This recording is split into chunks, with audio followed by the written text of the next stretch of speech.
Olá, amigo mecânico, eu sou o Vitor Marcondes, repórter da revista Mecânico. Hoje em O Mecânico Online, estamos ao vivo aqui com um convidado especial, Jair Silva, supervisor de serviços da Afinia, que vai esclarecer tudo o que você precisa saber sobre suspensão de veículos leves. Tudo bom, Jair? Bom dia, Vitor. Tudo bem? Tudo em ordem. É um prazer ter você aqui com a gente. Ok. Jair, primeiramente eu gostaria que você falasse sobre o conceito dos amortecedores, da importância desse componente, da saúde desse componente para o carro rodar bem. Ok. Bom, a gente não pode esquecer que o amortecedor ele faz parte de um sistema, o sistema de suspensão. Então ele interage com outros componentes ali na suspensão do carro, ele não trabalha sozinho. E para que o usuário, para que o motorista usufrua de todo o conforto do veículo, todos os outros componentes que interagem com o amortecedor têm que estar em ordem, eles têm que estar trabalhando em harmonia. Se você tiver um outro componente que interage com o amortecedor que não está em boas condições, ele não vai conseguir ter o rendimento que muitas vezes a gente espera. Então, isso é super importante lembrar que o amortecedor não trabalha só, ele faz parte de um sistema e todo esse sistema tem que estar em ordem para que ele tenha um bom desempenho. Então, pivô de suspensão, bandeja, mola, batente, coxins, todos têm que estar em dia para que o amortecedor tenha um ótimo desempenho. E quais tipos de amortecedores existem atualmente e qual é o mais comum nos veículos nacionais? Bom, isso nos leva a duas respostas, né? Hoje, os amortecedores que tem disponível no mercado, nós chamamos de amortecedor convencional, que é o amortecedor hidráulico, e o amortecedor pressurizado, que no caso da Nakata a gente chama de HG, assim como outros fabricantes têm outros nomes. Hoje, a maioria dos carros que saem de fábrica, principalmente os carros de luxo, eles usam os amortecedores pressurizados. Não quer dizer que não tenha veículo ainda com amortecedor hidráulico. Então, mas o mais comum é a utilização dos amortecedores pressurizados. E a outra resposta que pode ter para a sua pergunta é os tipos de amortecedor, né? Então nós temos aí os amortecedores cartucho, que você tira ele da estrutura e faz substituição apenas do cartucho. O estrutural, que você tira todo o conjunto e substitui todo o conjunto. E os amortecedores que chamam de convencional, aqueles mais antigos com olhar inferior e olhar inferior e superior. Basicamente são esses tipos de amortecedores que existem no mercado e atualmente, saindo de montadora, o mais comum é o amortecedor pressurizado. Pressurizado é o mais comum na linha nacional. Isso. Certo? E você poderia explicar um pouco sobre a construção do amortecedor? Até você trouxe como exemplo um amortecedor da Nakata. Explicar os itens que compõem a peça. De uma maneira bem simples, né, o amortecedor é composto pelo tubo, né, a estrutura dele, o tubo externo e o tubo interno, que é o tubo também chamado de tubo de pressão, a haste, o corpo de válvulas, o selo e o fluido. Então, todas essas peças aí trabalhando em conjunto é que determinam a carga de pressão, a carga de tração e a carga de compressão do amortecedor. Principalmente o corpo de válvulas e o fluido é que faz essa tarefa aí. Então, de maneira bem simples, tubo interno, tubo externo, as válvulas, a haste e o fluido. Certo. Maurício, mecânico autônomo de São Bernardo do Campo, ele pergunta quais são os procedimentos iniciais no momento de avaliar o estado de toda a suspensão. Ok, Maurício, vamos lá.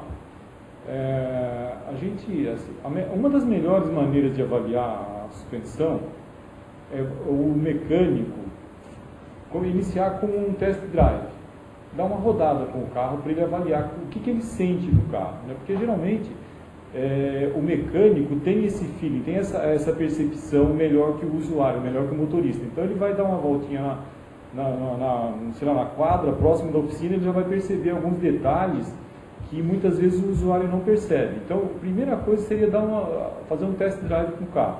E depois, fazer a parte de inspeção visual, né, que é a parte mais importante. Então, coifas de pivô e terminal, se esses componentes têm folga ou não, bucha de bandeja, o estado da bandeja, batente e coifa de amortecedor, se o amortecedor não tem vazamento. Essa é a parte mais importante da inspeção, né? E muitas vezes eu vejo em oficina o pessoal verificando folga de pivô, principalmente, com o veículo no elevador e a roda sem apoio. Isso aí pode dar uma falsa interpretação na questão da folga do pivô, porque ele tá tensionado pela carga da mola e pode dar uma leitura falsa da folga. O ideal é o quê? Que a roda esteja apoiada no solo. Então, nesse caso, uma valeta é mais adequada para verificar a questão de folga de pivô. Esse seria um procedimento, assim, de maneira bem simplificada, para você fazer uma avaliação aí do sistema de suspensão, Maurício. Certo. Vamos ver aqui mais perguntas que estão chegando dos nossos usuários. O Batata de Londrina, ele pergunta quais são os cuidados que se deve tomar na hora da retirada do amortecedor. Olha, muita gente não dá importância para isso aí, mas é extremamente importante na hora da desmontagem, porque é na hora que o mecânico pode avaliar qual que é o estado real dos componentes. Então, na desmontagem, ele já pode ir verificando o estado de outros componentes, de terminal de direção, de coxim, de batente, junta homocinética, enfim, na desmontagem do amortecedor, você já pode ir verificando outros componentes para facilitar a sua vida na hora da montagem. E tem mais um detalhe, né? Deve-se evitar ao máximo usar alicate para travar a haste do amortecedor na hora da desmontagem. Às vezes o mecânico fala para a gente, não, mas eu vou desmontar e vou jogar fora o amortecedor. E se der algum problema e você tiver que reutilizar o amortecedor? Uma vez que você colocou o alicate lá e prendeu a haste do amortecedor e marcou a haste do amortecedor, já era, esse amortecedor está inutilizado.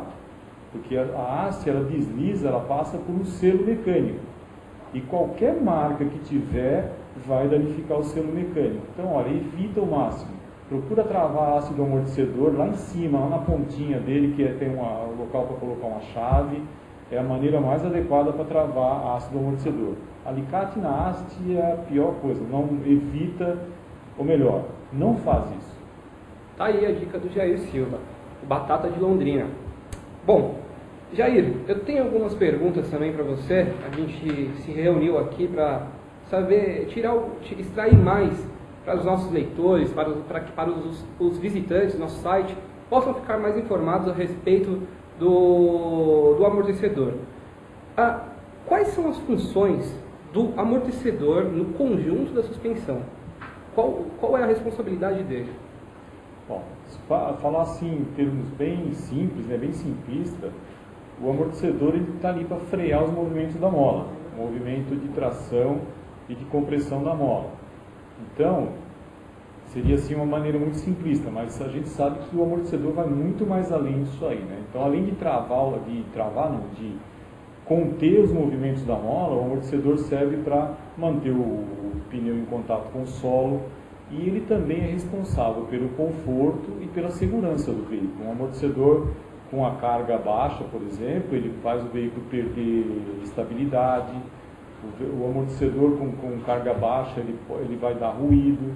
Então, além de conter os movimentos, de frear os movimentos da mola e manter o pneu em contato com o solo, o amortecedor também é responsável por esses dois itens aí, né? Segurança e conforto do usuário. O usuário, quando ele está dirigindo, quando ele percebe que há algum problema na suspensão, geralmente ele associa isso ao pneu e acaba trocando o pneu e não pede para fazer uma revisão no amortecedor. O que isso gera no pneu quando o amortecedor está gasto e o usuário não sabe disso e o mecânico também não faz uma avaliação correta para saber sobre esse defeito? Ok, tem várias dicas que a gente pode dar que o usuário, né, que o motorista pode ficar atento ali no dia a dia dele, que ele vai perceber que o amortecedor já tem sinais de desgaste. Então, uma das coisas, você perguntou do pneu, né? Quando o amortecedor está perdendo ação, a roda começa a pular muito, bater no solo. Em vez dela ficar em contato com o solo, ela começa a quicar, começa a bater no solo. Isso aí provoca um desgaste que nós chamamos de escamado do pneu, certo? Então, se você passar a mão em cima do pneu, ele não é liso. Ele parece, é como se a gente passasse a mão num peixe de escama ao contrário, fica áspero. Isso aí é um indicativo de que o amortecedor pode estar com a vida útil comprometida. Uma outra condição é que em arrancadas, em freadas ou em passagem de quebra-molas, o veículo fica balançando muito tempo. É natural, ele dá uma balançada, mas não ficar balançando por muito tempo. Ele dá 3, 4 balançadas seguidas, assim. Então isso é mais um indicativo de que o amortecedor está com a vida útil já comprometida. Uma outra dica é a questão de desvio de trajetória. A pessoa está acostumada a fazer uma curva, determinada curva a 60, 80 por hora, e um determinado dia ele percebe que ele não conseguiu fazer bem aquela curva. O veículo saiu de traseira, ou ele teve alguma dificuldade para manter o veículo na pista, naquela mesma curva que ele estava acostumado a fazer naquela velocidade. Então é mais um indicativo que ele tem que procurar uma oficina, um mecânico para avaliar o estado do amortecedor. E tem outras dicas aí, né, a questão de ruído. Então isso aí são dicas que o usuário pode perceber e vai aparecer, se ele dirigir com algum cuidado, ele vai perceber essas diferenças no comportamento do veículo e já é hora de procurar uma oficina. Outra que eu já ia me esquecer é a questão do vazamento, né? Você vai perceber na suspensão, na haste do amortecedor, que o amortecedor começa a ter vazamento. Isso é hora também de fazer a substituição. E ainda nesse assunto sobre o vazamento, existem mecânicos que às vezes eles podem confundir o vazamento com líquidos ou produtos de uma eventual lavagem, por exemplo, ou o carro passou em alguma valeta, sujou, e aí o mecânico pode confundir isso com vazamento. Como fazer para ter uma análise correta se há vazamento ou não do amortecedor? Essa questão de óleo por baixo do veículo é uma coisa bem antiga, né? O pessoal costumava lavar o carro antigamente e pulverizar com óleo. Isso não existe mais, né? Seja o tipo de óleo que for, o óleo ele acaba atacando os componentes de borracha da suspensão, então a gente não recomenda de forma nenhuma que se utilize pulverizar o veículo por baixo com qualquer tipo de óleo que seja. A questão do vazamento você colocou bem, né? Às vezes pode ser confundido. Nós mesmos colocamos, às vezes o óleo que é colocado no selo na montagem do amortecedor, a hora que ele aquece ele pode vaporizar e dar um indício de que é vazamento. O que a gente recomenda é o seguinte: se você está em dúvida se é vazamento ou se é um excesso de óleo que estava no selo, ou se foi para passar em algum solo que estava contaminado com algum tipo de óleo, faça a limpeza daquela região e peça para o seu cliente voltar daí uns dias para você avaliar. Se for vazamento do amortecedor, ele vai estar marcado novamente. Se não for, vai estar ali seco. Isso indica que realmente não era um vazamento que tinha o amortecedor. Maravilha. Bom, Jair, temos mais perguntas aqui dos nossos usuários, dos nossos visitantes do site. Estou com a pergunta do Mauro Júnior. Para que precisa fazer a sangria ou escorvamento no amortecedor novo, antes de fazer a aplicação? Tá. Quem é que está perguntando? Mauro Júnior. Bom, Mauro, quando a gente fabrica o amortecedor, ele tem lá, eu já comentei isso aí, que ele tem o tubo interno e o tubo externo. O tubo interno a gente também chama de tubo de pressão. Esse tubo interno ele é cheio de óleo, ele é completado de óleo, e a hora que a gente termina a fabricação do amortecedor, ele vai para a embalagem e coloca deitado no pallet para ir para o armazém. No que nós colocamos o amortecedor deitado, o óleo que está no tubo interno, ele migra para o tubo externo e fica um ar ali dentro. A hora que você coloca o amortecedor de pé novamente, o ar impede que o óleo que está no tubo externo volte para o tubo interno. Por isso que a gente faz a sangria, ou escorvamento, para tirar esse ar do tubo interno e encher ele de óleo novamente. E é comum, às vezes, a gente receber reclamação no nosso 0800 que a pessoa trocou os 4 amortecedores e o carro ficou mole, ficou sem estabilidade. E a gente pergunta: você fez a sangria, você escorvou o amortecedor? Ah, eu nem sabia que precisava, né? Então é importantíssimo. E outro detalhe é o seguinte: quando você escorva o amortecedor, você não pode mais deitar ele. Se você está ali montou ele na estrutura, tudo certinho, escorvou, não pode mais deitar, tem que deixar ele de pé para montar na carroceria. Se você deitar, todo o trabalho foi perdido, você tem que fazer o escovamento novamente. E tem gente também que fala: tá, mas eu coloco o amortecedor lá na estrutura, o carro sai andando. O movimento da suspensão não vai fazer esse trabalho? Ele não vai fazer por quê? Porque para fazer esse trabalho, para voltar todo o óleo para o tubo interno, você tem que fazer um movimento total no deslocamento da haste. Então, lá de baixo até em cima, 4, 5 vezes, né? Eu vou até ilustrar isso aí, né? Me permitam aí, eu vou ilustrar isso aí, que essa é uma questão muito importante, né? Fique à vontade. A gente recebe muita reclamação no saque em função disso aí. Então, você tem que fazer um movimento total. Você tem que pegar daqui se fizer aqui um comparativo com o motor, né? Seria o ponto morto superior do pistão até o ponto morto inferior, descer com ele. Você percebe que nas primeiras você encontra alguns vazios, né? E que depois da terceira, na quarta, no quarto acionamento, você já não percebe mais esse vazio. Por quê? O tubo interno já está carregado de óleo. Então você já pode instalar um amortecedor sem problema. E não pode mais deitar o amortecedor. Se você deitar, você perdeu todo esse trabalho que você acabou de fazer. Então essa sua pergunta é bem interessante, é uma boa pergunta. E a dica é essa: terminou o escovamento, amortecedor de pé, seja na estrutura, seja esse cartucho como nós estamos mostrando aqui, ele não pode voltar a deitar novamente. Ok? Tá aí, Mauro, a sua pergunta respondida. E para os demais usuários, aí para quem não sabia o que é o escorvamento, ou a sangria, né? Também chamado de sangria, né, Jair? Também, depende de cada região do país, chama de uma maneira, né? É regional. Bom, nós temos aqui mais algumas perguntas. Temos agora do Maximiano de Diadema. Existe a possibilidade de troca de amortecedor com baixa quilometragem por defeitos no mesmo? No caso, as molas também devem ser trocadas, mesmo se tendo baixa quilometragem na mesma? A pergunta é se o amortecedor pode ter defeito com baixa quilometragem? Isso, exatamente. Existe a possibilidade de troca de amortecedor com baixa quilometragem. Na verdade, seria a troca do amortecedor se ele não está... ainda é novo, né? Caso ainda ele seja novo, tem baixa quilometragem, ele pode vir com defeito. E no caso as molas também devem ser trocadas, é uma segunda pergunta. No caso as molas também devem ser trocadas, mesmo se tendo baixa quilometragem na mesma. Ou seja, as molas novas, amortecedores novos, se isso ainda pode implicar uma eventual troca? Maximiano, pode sim, pode acontecer de o amortecedor ter um problema de um defeito de fabricação e com baixa quilometragem você ter que fazer a substituição dele sim. Não tem como evitar isso aí. Realmente existe essa possibilidade, e aquilo que eu já falei aqui anteriormente, né? O usuário vai perceber através do comportamento do veículo esse problema. Agora, se a mola é nova e não implica no defeito, não tem que substituir a mola não. A mola não tem interferência no defeito de fabricação do amortecedor.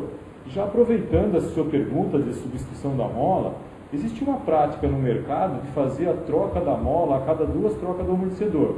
Então, se trocou um amortecedor com 50 mil quilômetros, não trocou a mola.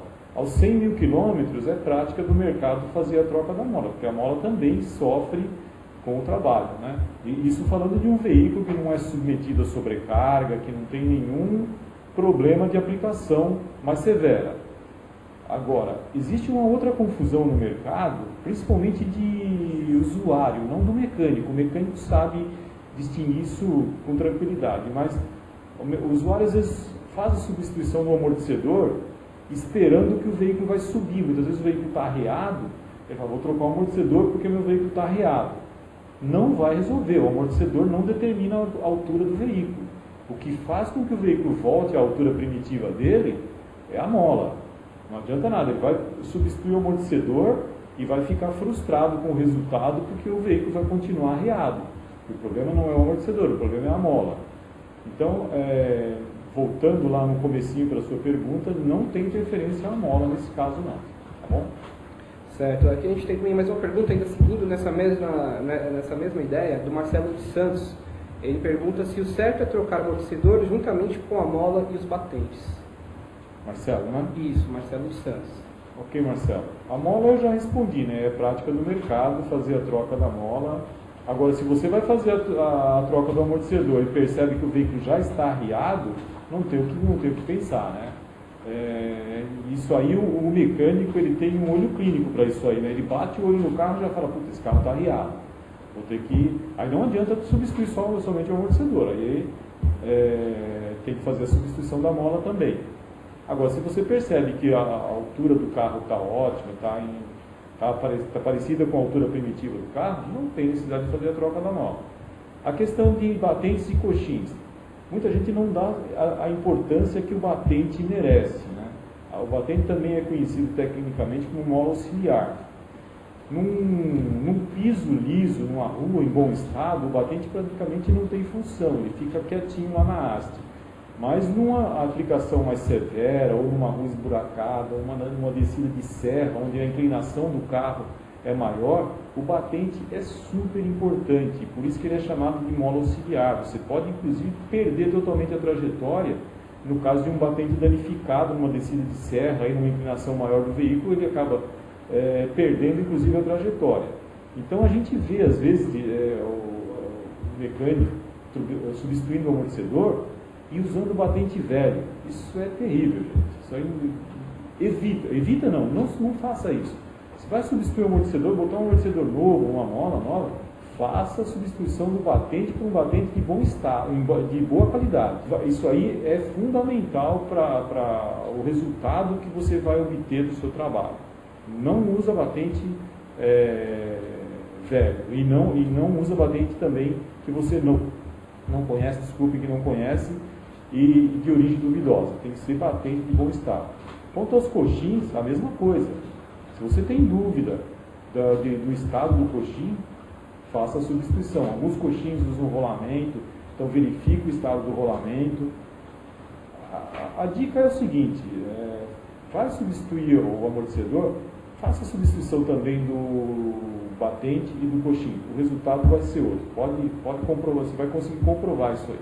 Tá bom, Marcelo? O cliente vai sair mais satisfeito da mecânica. Muito mais né? satisfeito, e com isso quem vai ganhar também é o mecânico, né, que fez esse trabalho. Sim, não vai gerar um retrabalho, nem... Exatamente, não vai gerar uma reclamação. Muito pior que o retrabalho é a reclamação, né? É o descontentamento do cliente com aquele trabalho que você fez. E acaba perdendo, né? Exatamente. Todo mundo perde. Vamos falar um pouco a respeito agora da falsificação de peças, né? O Inmetro, ele está solicitando que as fabricantes venham a certificar, né, os componentes automotivos, e os amortecedores entram nessa lista. A FINA, ela já está em processo de certificação, ela vem buscando isso? A FINA já está em processo de fabricação. Os amortecedores dessa última leva aí de peças que terão que ter certificado do Inmetro, o amortecedor é um deles, né? E nós já estamos assim bastante adiantados, nós vamos conseguir a nossa certificação antes do tempo determinado pelo Inmetro, pela portaria, né? Sim. Nós vamos conseguir essa certificação antes. Então, isso aí é muito importante, inclusive para a própria confiança do usuário, né?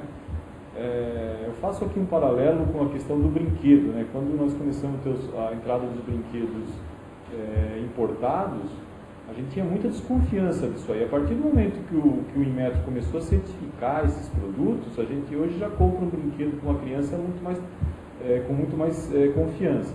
Então, no caso do setor de autopeças, isso aí vai com certeza trazer muito mais confiança para o usuário quando ele comprar um produto e ver que esse produto é certificado pelo Inmetro, tá certo? E não é só o fabricante.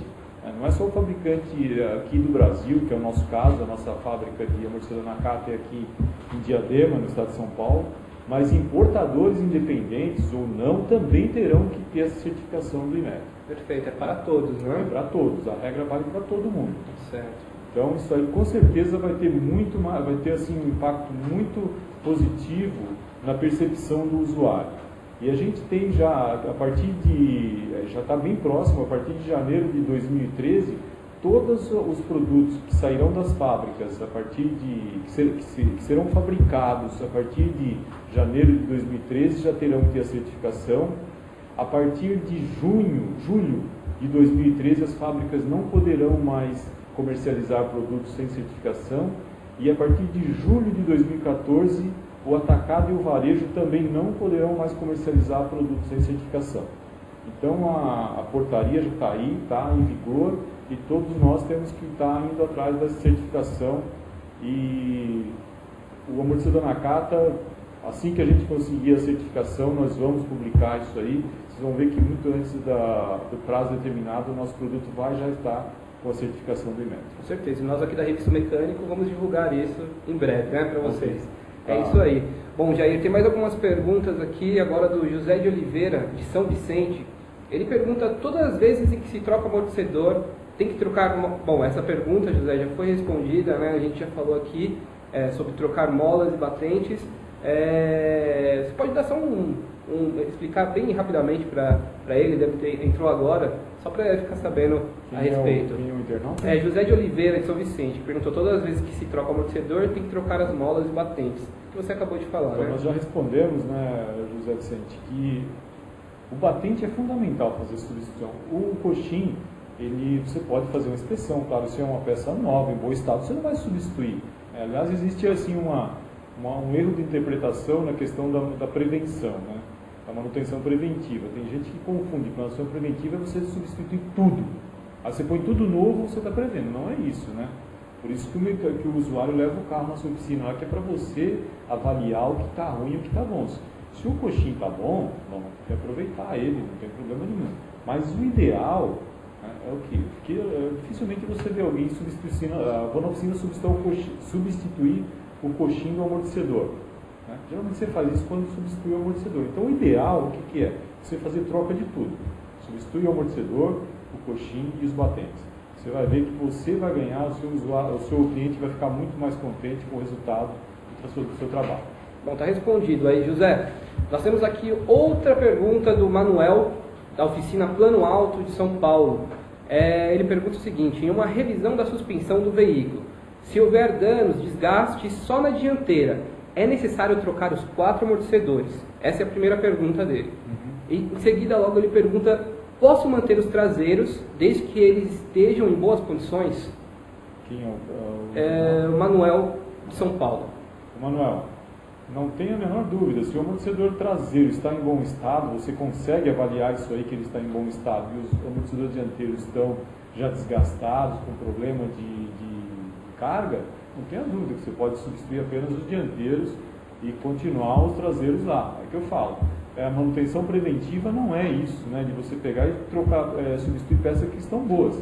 A manutenção preventiva é você substituir peças que têm potencial para dar um problema num curto espaço de tempo. Então, se você consegue detectar, se você consegue avaliar que os amortecedores traseiros estão em bom estado, não tem por que fazer a substituição dos mesmos. Você pode substituir apenas os dianteiros. Tem mais alguma coisa? Não? Não, é isso mesmo. Você respondeu a pergunta dele. Nós temos aqui a pergunta agora do Toninho, que ele pergunta, na hora de comprar o amortecedor, quais cuidados que devemos ter? Vamos lá, Toninho. A primeira coisa que você tem que fazer é identificar o amortecedor, identificar bem o carro. Né? Na questão da Fiat, por exemplo, tem amortecedor que você tem que vender pelo número do chassi. Certo? Então, você tem que identificar primeiro o carro. É um Fiat Uno 2000 e tanto, motorização tal. Com isso, o balconista ali do varejo ou do distribuidor, ele vai conseguir te vender a peça correta. Então, o primeiro passo é identificar corretamente o veículo para que não tenha problema de uma venda errada. Você mesmo pode verificar se o amortecedor é convencional, hidráulico, se é pressurizado. Começa por aí, na identificação do veículo, na identificação da peça e finalmente na hora de montar no veículo, dar uma comparada com a peça que você acabou de retirar, né? Aí de repente, o amortecedor foi embalado errado, chega lá na sua oficina, você pediu um amortecedor de Uno, chegou um amortecedor de Gol, sei lá. Estou exagerando aqui, né? Mas pode acontecer. Pode acontecer, uma possibilidade. Uma possibilidade. Então, identificação do veículo, se ele é pressurizado, se ele é hidráulico. E na hora que a peça chegar lá na sua oficina, antes de instalar, dá uma comparada, ver se é aquilo mesmo que você pediu, se é aquilo, se mandaram a peça correta, certo? Certo, e Jair, geralmente, se corta a mola para rebaixar o carro, esse procedimento é correto? Eu posso rebaixar um carro? Qual seria a maneira correta de fazer isso?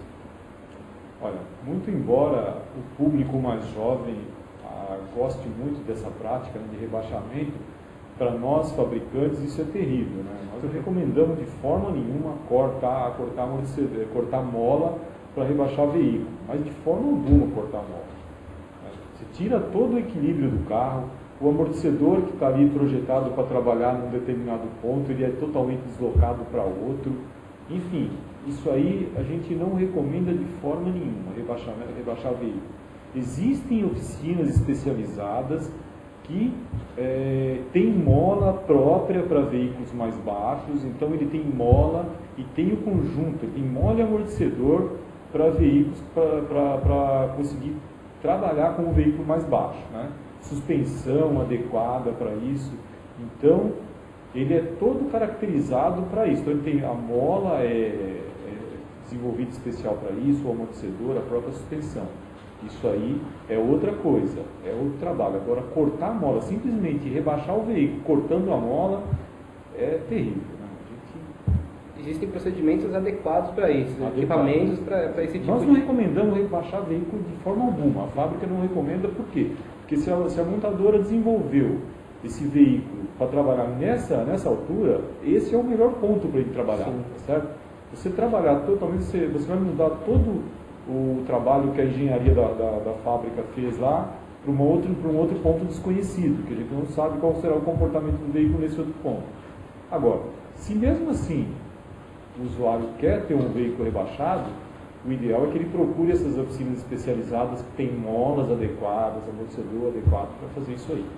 Certo, muito bem. No nosso caso, o amortecedor aplicado em veículo rebaixado, ele inclusive não tem garantia. Se a gente constatar que o veículo é rebaixado, o amortecedor não tem garantia. Por isso o mecânico tem que estar bem atento a isso para não cometer um erro no carro em que esteja um amortecedor, por exemplo, da Nakata, né? Para não realizar um procedimento desse errado. Exato. Bom, Jair, aqui, aproveitando ainda sobre esse ensejo, aqui a gente tem mais uma pergunta do Ivan Dias Semin. Ele pergunta em que situação a mola, exclusivamente a mola, deve ser substituída. Ivan de Fortaleza. Olha, Ivan, a gente já comentou agora há pouco aí essa questão da mola, né? Eu comentei, inclusive, que a prática do mercado é substituir a mola a cada 2 trocas do amortecedor. Mas você pode verificar isso aí toda vez que o veículo estiver na oficina. Se você constatar que o veículo está mais baixo, qual que é o sintoma da mola, né? Ela vai cansando, ela vai arriando e o veículo vai baixando, vai ficando mais baixo. Se você constatar que o veículo está mais baixo que o normal, é hora de fazer a troca das molas. Um outro detalhe que deve verificar é a questão da pintura. A mola não pode perder aquela pintura lá, aquela tinta, é uma tinta bem brilhante, né? A tinta é a proteção da mola, aquilo lá. Se a mola estiver descascada, pode fazer a substituição, não tem mais o que fazer. Se ela tiver algum ponto descascado ali, vai ter um ponto de oxidação e vai enfraquecer a mola ali, então é hora de fazer a substituição. Então as 2 dicas principais é essa: constatou que o veículo está arriado, ou constatou que existe ferrugem, ou seja, descascamento da pintura da mola, é hora de fazer a substituição. Certo. Jair, mais uma pergunta aqui de um usuário que não se identificou, mas ele pergunta: qualquer trabalho na suspensão deve ser finalizado com alinhamento e balanceamento? Olha, alinhamento sempre. Alinhamento é fundamental para todo o conjunto. Aqui no começo eu falei, né, que o amortecedor faz parte do sistema, o sistema de suspensão, e tudo tem que estar em harmonia para que você tenha um bom resultado, você tenha um ótimo resultado do desempenho do veículo, né, em questão de suspensão. Então, o alinhamento é fundamental. Desmontou a suspensão, não tem por que não alinhar, tem que fazer o alinhamento. O balanceamento claro, seria o ideal fazer o alinhamento e o balanceamento, mas tem gente que costuma marcar a posição do pneu, né, na hora que ele desmonta, que ele tira para fazer a substituição, e monta na mesma posição, isso dispensa o balanceamento. Mas o alinhamento é fundamental, não tem como, mexeu na suspensão, tem que fazer o alinhamento. Eu não consigo imaginar fazer uma substituição de amortecedor e não fazer o alinhamento de direção no final. E com relação à cambagem, é permitido fazer cambagem usando a estrutura do amortecedor? De forma nenhuma, de forma nenhuma. O amortecedor não é para isso, a gente recebe muito essa reclamação, colocar ciborgue ali na estrutura para entortar, para corrigir cambagem. aí a haste do amortecedor começa a trabalhar forçada e aí acontece o que nós chamamos de carga lateral. Quando você tira o amortecedor, você vê que a haste está totalmente marcada de um lado. Ela começa inclusive a azular naquela parte ali. Por quê? Porque o amortecedor está trabalhando fora de centro. Outros costumam fazer pegar os dois furos, quando o amortecedor é estrutural, pegar os dois furos de fixação na manga e fazer um bilongo ali, aumentar o furo para corrigir a cambagem. Totalmente errado também. Se o veículo não dá cambagem, o que tem que ser feito? Tem que levar nessas empresas especializadas em alinhamento técnico. Eles vão constatar lá onde está o problema, se é na estrutura, o que é, corrigir o problema e aí sim voltar todo o veículo na posição original. Mas jamais fazer cambagem e na estrutura do amortecedor. Ou mesmo na questão de fazer os furos bilongos na estrutura para corrigir a cambagem. Seguindo isso que você está falando, tem aqui uma pergunta do Claudenir do Rio de Janeiro, que ele já foi até meio que respondido para ele, mas eu vou fazer a pergunta dele, que é: um veículo com uma cambagem mal feita, que nem se pode fazer, né?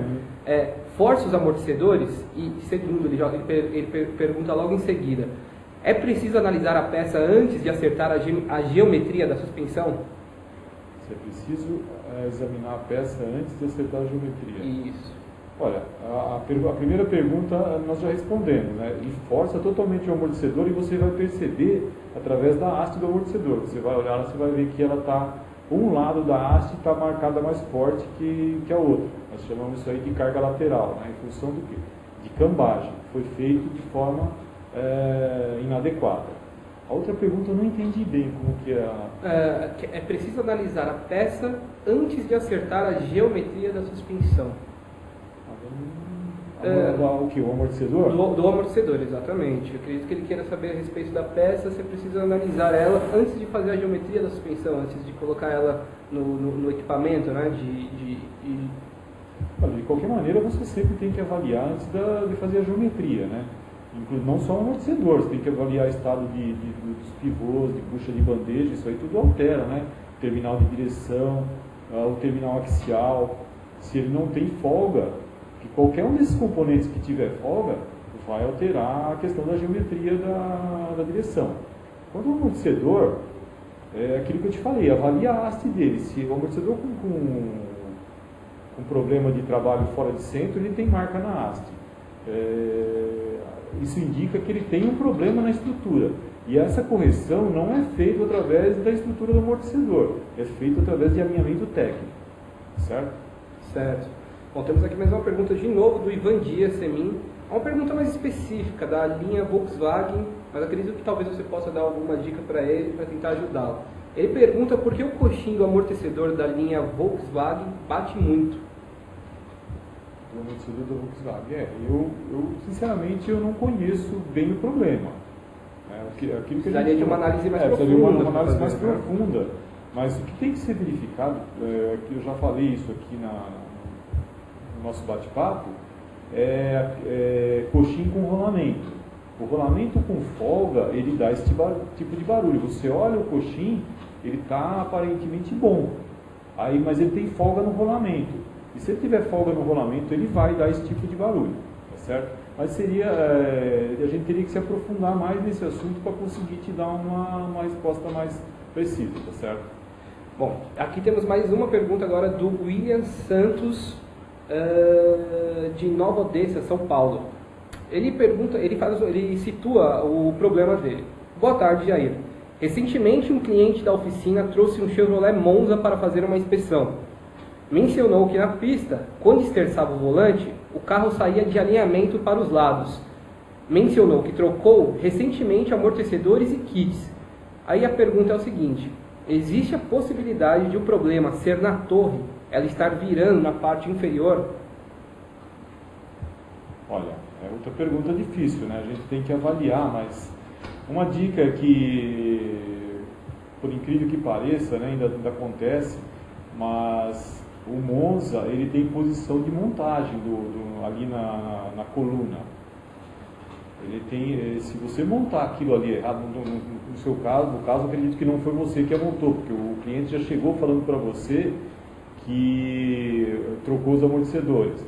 Ele tem um furinho naquele suporte superior do amortecedor, que ele sempre vai virado para o lado do motor, dos dois lados, do direito e do esquerdo. Então uma dica que eu te dou aí é você tirar essas estruturas e ver se está montado corretamente isso aí. Se ele tiver montado, porque ela é inclinada, ela não é plana. E se ela tiver montado ao contrário, ele dá um apoio totalmente irregular na carroceria e vai dar problema. Então, a primeira dica que eu te dou é essa: desmonta essa estrutura e dá uma olhada nessa posição da chapa aí. Ela pode estar montada ao contrário. E a gente pode, inclusive, ir mais profundamente nisso aí, se você... Como que é o nome dele? William? Isso, William Santos. Se você quiser depois entrar em contato com o nosso saque, a gente pode, inclusive, tentar ir mais profundo nesse problema seu aí. Como primeira dica, eu te daria isso aí: vê a montagem do amortecedor dianteiro, como foi feita, se está correta essa montagem do amortecedor. A partir daí, a gente pode seguir com outras dicas aí para ver se te ajuda a resolver o problema.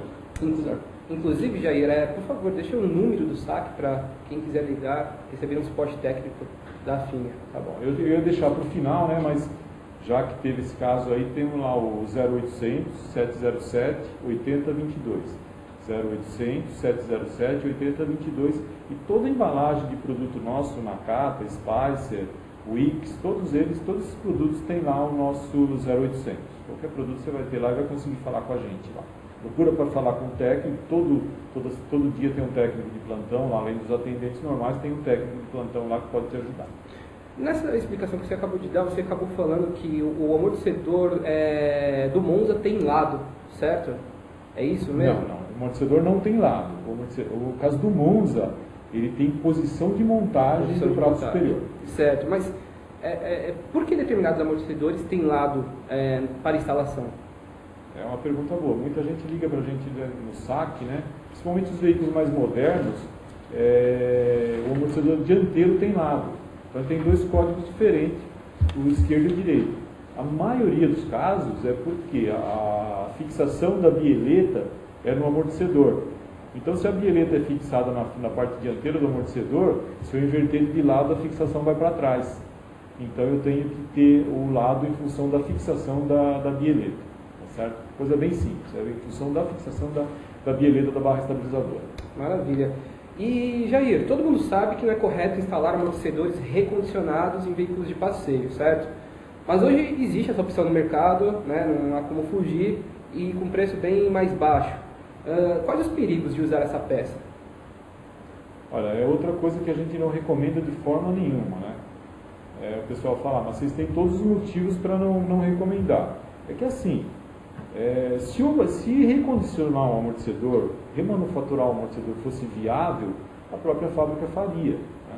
Você vê, por exemplo, o caso de motor de partida, alternador, embreagem, tem muita fábrica que remanufatura isso aí. Por quê? Porque é viável.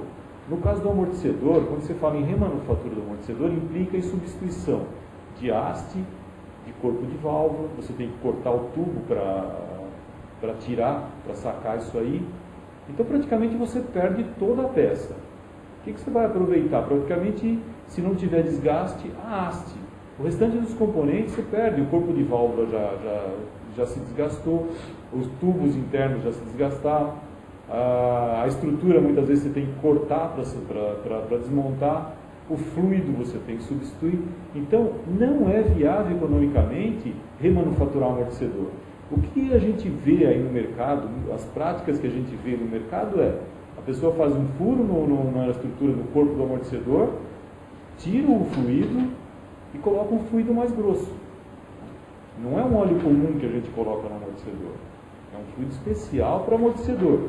E muitas vezes, ao fazer o furo, ao colocar a broca no tubo do amortecedor para sacar o óleo, para tirar o óleo, ele já cai para dentro do amortecedor partícula de ferro. Essa partícula vai atuar ali no corpo de válvula, no selo, ou seja, vai ainda acelerar, mas se existir algum resto de vida no amortecedor, ele vai acelerar ainda mais esse desgaste.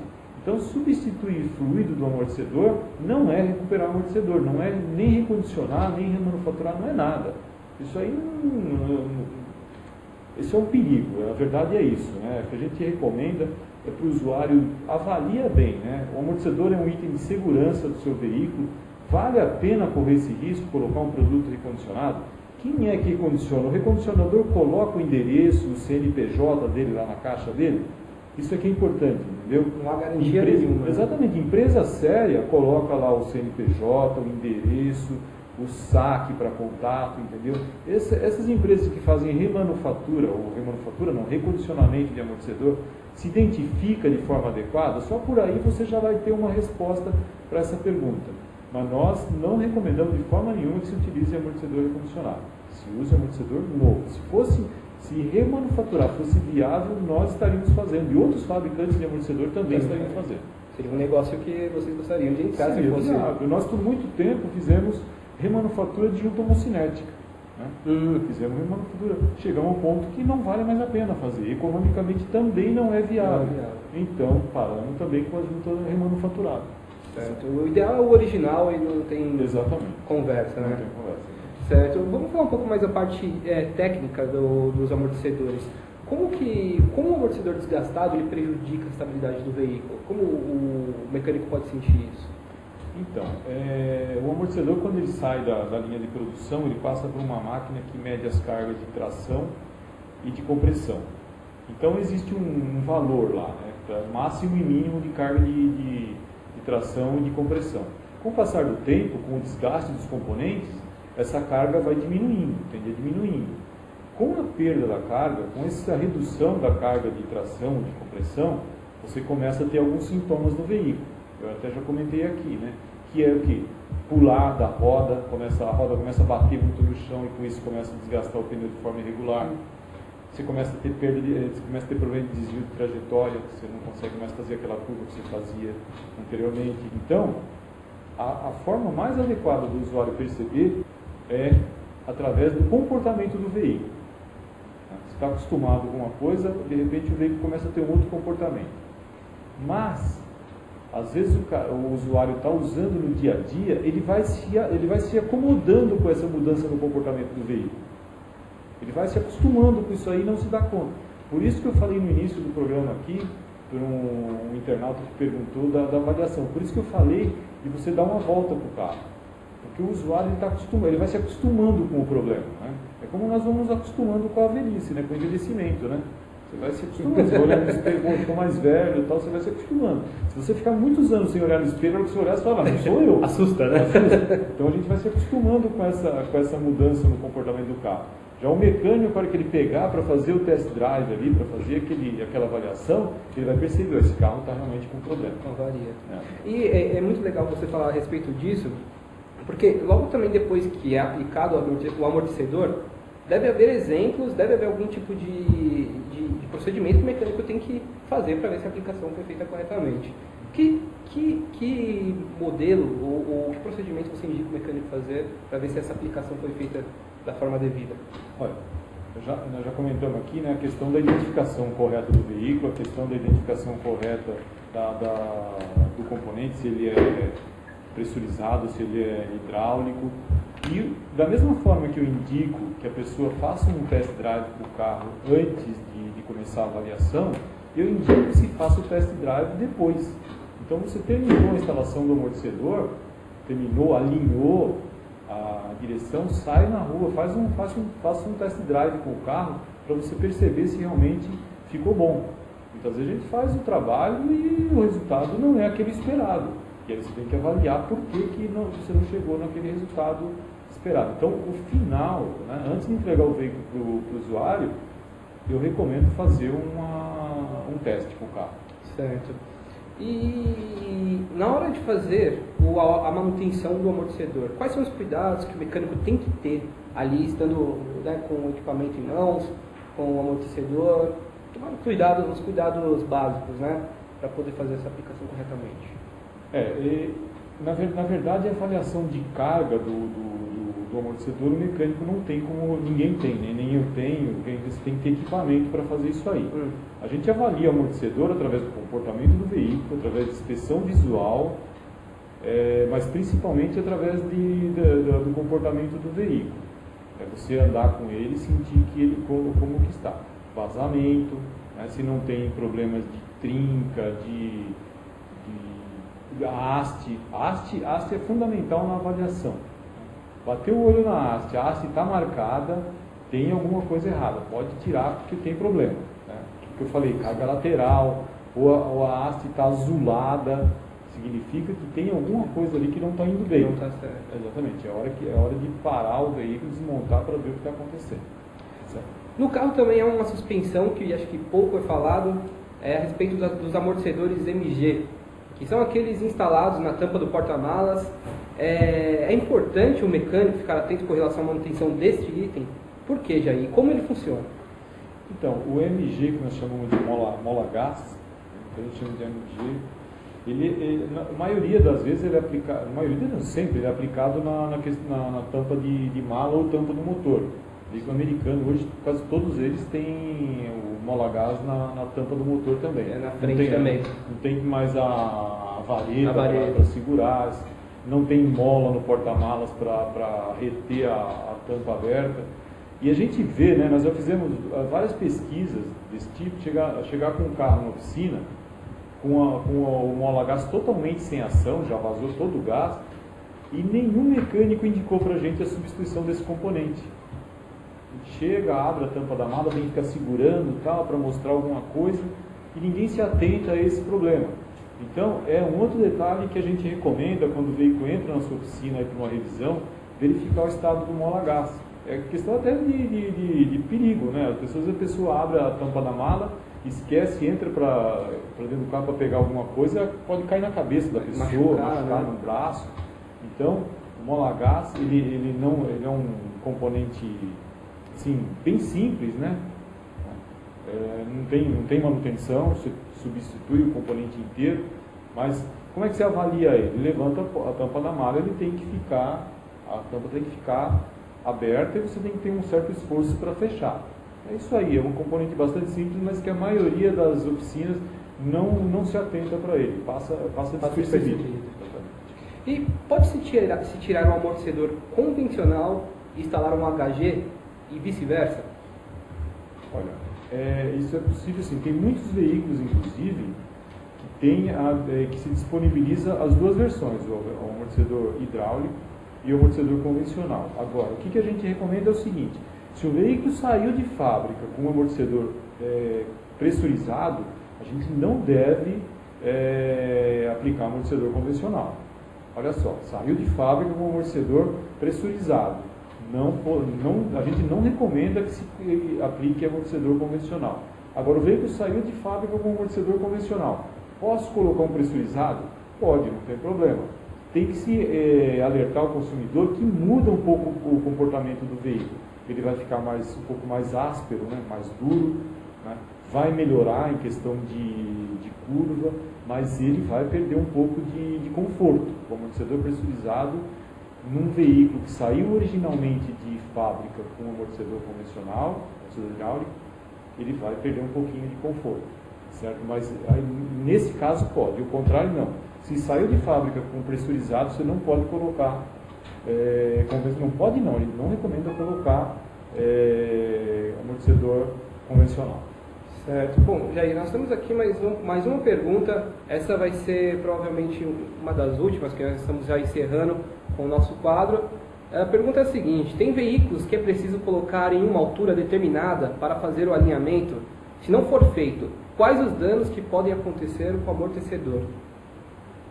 Olha, eu acho que essa pergunta, na verdade, você não vai ter assim dano ao amortecedor, você vai ter dano a todo o conjunto. Se o veículo tem que ser arriado para fazer a leitura dos valores de alinhamento e você não o faz, você está tendo uma leitura falsa. E se essa leitura falsa não vai ter um impacto direto no amortecedor, mas vai ter um impacto no veículo como um todo, tá certo? Vai ter um comportamento, você vai ter uma leitura falsa dos valores aí e vai fazer um trabalho incorreto. Certo, Jair. Bom, chegamos ao final do nosso programa. Obrigado a você, usuário, que está até agora com a gente. Por favor, Jair, faça as suas considerações finais sobre os amortecedores e sobre a marca Nakata. Ok. Então, queria agradecer a oportunidade aqui do pessoal do Mecânico em estar nos convidando para fazer esse bate-papo com o nosso cliente. provavelmente tem algumas pessoas não tiveram oportunidade de ter a resposta.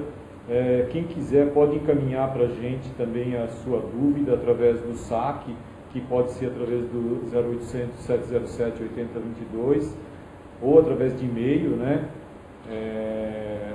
Qualquer uma dessas coisas que eu estou dizendo tem em todas as embalagens do nosso produto. A gente vai ter o maior prazer em responder, estamos lá sempre à disposição e, mais uma vez, agradecer a paciência também do pessoal que estava nos assistindo aí e participando do nosso bate-papo aqui. Tá certo. Obrigado, viu, Jair? É um Obrigado prazer ter a vocês. você e espero que possamos fazer isso muitas outras vezes. Ok, obrigado. Muito bem, estamos encerrando mais um Mecânica Online ao vivo. As perguntas que foram enviadas durante o programa, mas não foram respondidas, por favor, aguardem, pois serão enviadas posteriormente por e-mail. Obrigado pela sua audiência e participação e até o próximo programa. Tchau!